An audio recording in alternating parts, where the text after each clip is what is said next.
John B. Smith Sr. was born and raised in LaGrange, Georgia.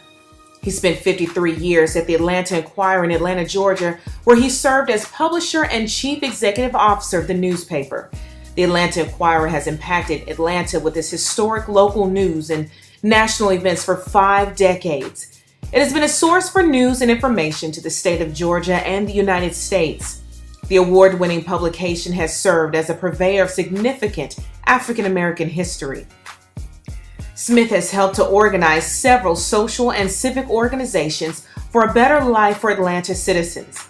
After graduating from Morehouse College in 1958 with a BS degree in mathematics and a brief period in the United States Army, Smith Sr. began his work with the Atlanta Inquirer in February 1961 as a part-time advertising salesman while teaching mathematics on the high school level in Atlanta. During his time, he also obtained 2 master's degrees from Atlanta University, now Clark Atlanta University, an MA degree in business administration, and an MA degree in mathematics. He rapidly moved from part-time advertising salesman to advertising manager, to vice president, to publisher and owner. Smith Sr. also served as a mathematics teacher as well as chairman of the mathematics department and acting principal in the Atlanta Public Schools from 1960 until 1991.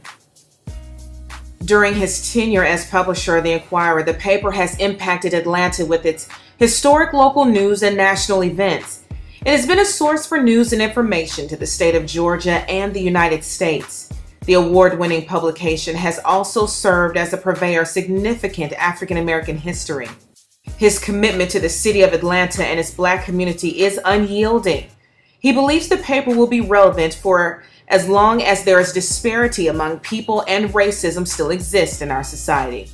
Smith's bold statement that during my era, the racists wore white KKK suits even though they removed the mask, that feeling of keeping certain races or ethnic people down still happens today.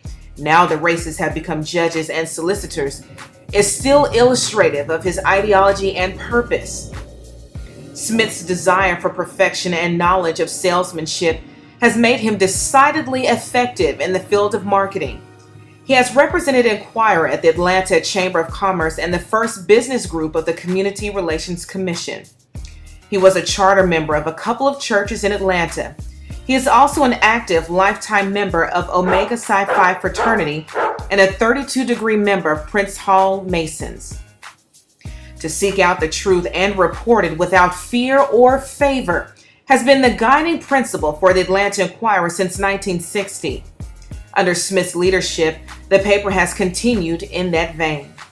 Evolving out of the Atlanta student movement, the paper under Smith's leadership established itself as a news organ that presented distinctive views of the city's youth and young adult population as a credible source of information for the Black community in general.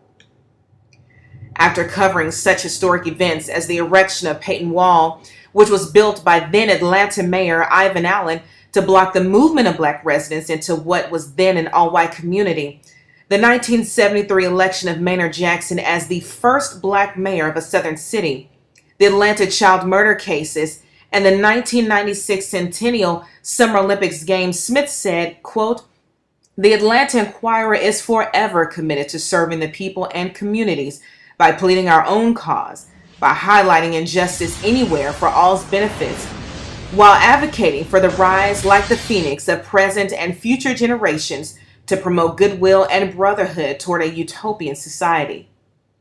Not one to rest on past laurels in Georgia, Smith has been a catalyst for change within the leadership of the National Newspaper Publishers Association. He committed the Inquirer to moving forward with the new technology age. Smith also champions the existence of the Black press in the face of naysayers who claim their time has passed, exclaiming that, quote, "Like there will always be a call and reason for Black press. I strongly support and fight for Black press. The only thing that will bring good news for our beloved community is the Black press. Black publications allow more positive looks at what is taking place in our community." Smith Sr. has been active in NNPA since he was advertising manager for Inquirer back in the 1960s.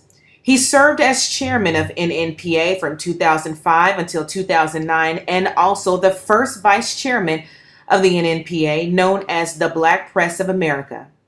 Smith has been appointed to many boards of directors in business and was appointed in 1997 by the Mayor Bill Campbell of Atlanta to a task force of the city's Renaissance program dedicated to building an even better Atlanta. Smith Sr. is married to the former Frances Evans, also of LaGrange, Georgia. They have 3 adult children, Pamela, Lori, and John Jr., as well as 5 grandchildren, Cameron, John Bradford, Alexandra Brooke, Chase, and Kendall. So, Mr. Smith, on behalf of Clovis Campbell, chairman of the NNPA, and all African American publications, we thank you for your contributions to the civil rights struggle and to all of the African American community. Something else to tell you about the new Motown. Where people don't visit, they move out here, and ain't no telling who you might see up in Lenox Square.